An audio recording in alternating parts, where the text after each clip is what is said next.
નમસ્કાર, CV24 news સાથે હું રેશમા આપનું સ્વાગત કરું છું. સ્થાનિક સ્વરાજ્યની ચૂંટણીના પડઘમ વાગી ચૂક્યા છે, જેની જાહેરાત પણ થઈ ગઈ છે. 2024માં જ્યારથી લોકસભાની ચૂંટણીઓ પૂરી થઈ છે ત્યારથી જ સૌ કોઈ સ્થાનિક સ્વરાજ્યની ચૂંટણીની રાહ જોઈ રહ્યા હતા. ગુજરાતમાં બનાસકાંઠાની ચૂંટણીઓ જાહેર થઈ ત્યારે જ બધાને લાગ્યું કે સ્થાનિક સ્વરાજ્યની ચૂંટણીઓ જાહેર થઈ જશે, પરંતુ ત્યારે જાહેર કરવામાં આવી નહોતી. ત્યારે હવે સ્થાનિક સ્વરાજ્યની ચૂંટણીના પડઘમ વાગી ચૂક્યા છે. આજે સ્થાનિક સ્વરાજ્યની ચૂંટણીઓની જાહેરાત થઈ ગઈ છે. આ સાથે જ 16મી ફેબ્રુઆરીએ મતદાન યોજાશે અને 18મી ફેબ્રુઆરીએ પરિણામ જાહેર થશે. જૂનાગઢ મહાનગરપાલિકા, 66 નગરપાલિકા અને 3 તાલુકા પંચાયતની ચૂંટણી યોજાશે. ચૂંટણી કાર્યક્રમમાંથી ધાનેરા નગરપાલિકા બાકાત રાખવામાં આવી છે. હાલ ગ્રામ પંચાયતની ચૂંટણી પણ જાહેર કરવામાં આવી નથી. કુલ 2178 બેઠકો ઉપર મતદાન યોજાશે.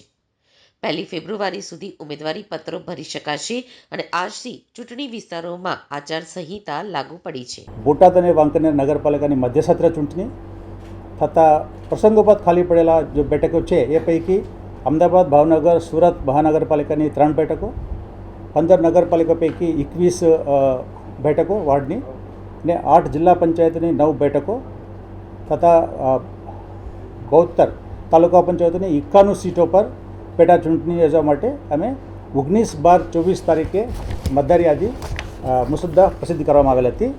એ જે આપનો બધાનો ખ્યાલ છે, જે રૂલ્સ પ્રમાણે મતદાર યાદીની તૈયાર કરવા માટે રૂલ્સમાં એવું જોગવાઈ છે, એસેમ્બલીમાં જે ભારત ચૂંટણી પંચ દ્વારા જે યાદી તૈયાર કરવામાં આવેલ છે એ યાદીનો બેઝ તરીકે લઈને અમે અમારા જે મ્યુનિસિપાલિટી પંચાયતો માટે જે અનુકૂળ રીતે વાર્ડ રચના કરીને એને અમે ડ્રાફ્ટ તરીકે પ્રસિદ્ધ કરીએ છીએ. ત્યાર પછી અમે જે વાંધા સૂચના મંગાવીએ છીએ, ત્યાર પછી એનું અમે આખરી પ્રસિદ્ધિ કરવાનું હોય છે. એના માટે જે રૂલ્સ નિયમ પ્રમાણે જે વાંધા સૂચના લઈને આજની તારીખે એ પ્રસિદ્ધ થઈ રહ્યા છે. સાંજ સુધી અમને આખરી પ્રસિદ્ધિ રિપોર્ટ આવશે. એમાં અમે શું કર્યો, જે 29 એટલે 29 ઓક્ટોબર 29/10/24ના થતા 6/1 એટલે હમણાં 10 દિવસ પહેલાં જે ભારત ચૂંટણી પંચે આખરી યાદી પ્રસિદ્ધિ કરેલા છે એમાં પણ જે નવા એડિશન થયેલા છે એનું પણ અમે સમાવેશ કરીને આજની તારીખે અમે આખરી પ્રસિદ્ધિ કરવામાં આવેલ છે. અને જે શેડ્યુલ છે આ પ્રમાણે છે. ચૂંટણી જાહેરાત એટલે આજની તારીખે છે, અત્યારે થઈ રહ્યા છે 21/1નું. જાહેરનામાનું પ્રસિદ્ધિ કરવાની તારીખ 27/1/25. ઉમેદવારી પત્ર ભરવા માટે છેલ્લી તારીખ 1/2/2025. ઉમેદવારી પત્રોની ચકાસણી 3/2/25. ઓકે. ઉમેદવારી પત્ર પાછી ખેંચી લેવા માટેની છેલ્લી તારીખ 4/2/2025. મતદાનની તારીખ 16/2/2025 રવિવારે અને સવારના 7 વાગ્યાથી સાંજે 6 વાગ્યા સુધી. પુનઃ મતદાન પ્રશ્ન હોય તો એ 17/2/25ના તારીખે અને મતગણતરી તારીખ 18/2/25.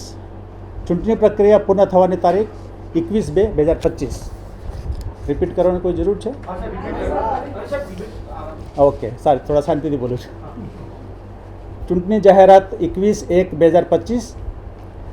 જાહેરનામા પ્રસિદ્ધ કરવાની તારીખ 27/1/25. ઉમેદવારી પત્રો ભરવા માટેની છેલ્લી તારીખ 1/2/2025. ઉમેદવારી પત્રો ચકાસણી માટેની તારીખ 3/2/2025.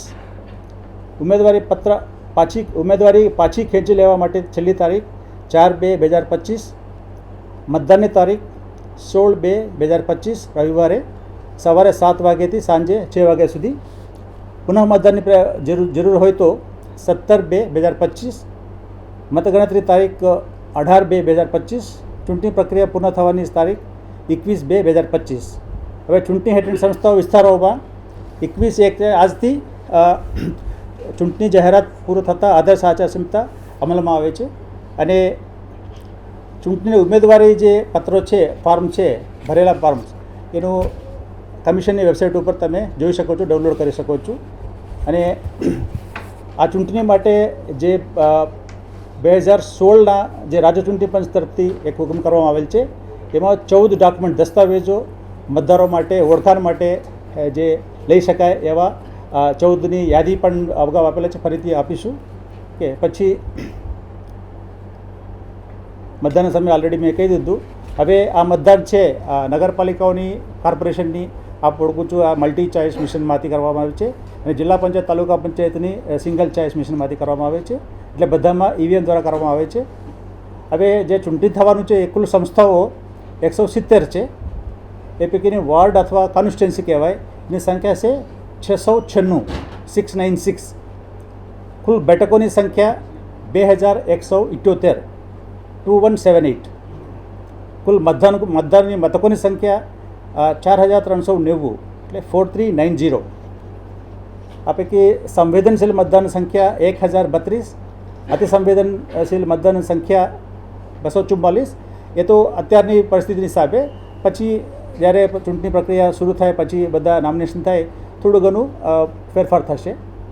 આ માટે ચૂંટણી અધિકારીની સંખ્યા 179 એટલે 179. મદની ચૂંટણી અધિકારી પણ એટલા સંખ્યામાં છે. અને પછી બેલેટ યુનિટની જરૂરિયાત છે 8351 રફલી. અને પછી સીયુની 5697 એટલે રિઝર્વ સાથે રિઝર્વ તાલીમ માટે બધા અમે રાખીએ છીએ. એમાં પોલિંગ સ્ટાફની જરૂરિયાત છે 25000 જેટલા પોલિંગ સ્ટાફની જરૂરત પડે. પોલીસની સ્ટાફનું 10000 પ્લસ જરૂરત પડશે. અને પુરુષ મતદારોની સંખ્યા 19,84,000 જેટલા છે. સ્ત્રી મતદારોની સંખ્યા 19,01,000 જેટલા છે. અને અન્ય મતદારો છે 145 એટલે થર્ડ જેન્ડર કહેવાય એના માટે 145 છે. અને આપણે ફોલ્ડરમાં જે કેટેગરી એટલે નગરપાલિકા કોર્પોરેશનના કેટલા મતદાર છે, પંચાયત જિલ્લા પંચાયતના કેટલા છે, તાલુકા પંચાયતના છે, એ બેકઅપ તમને ઓલરેડી આપેલા છે પત્રકમાં ફોલ્ડરમાં તમે જોઈ શકો.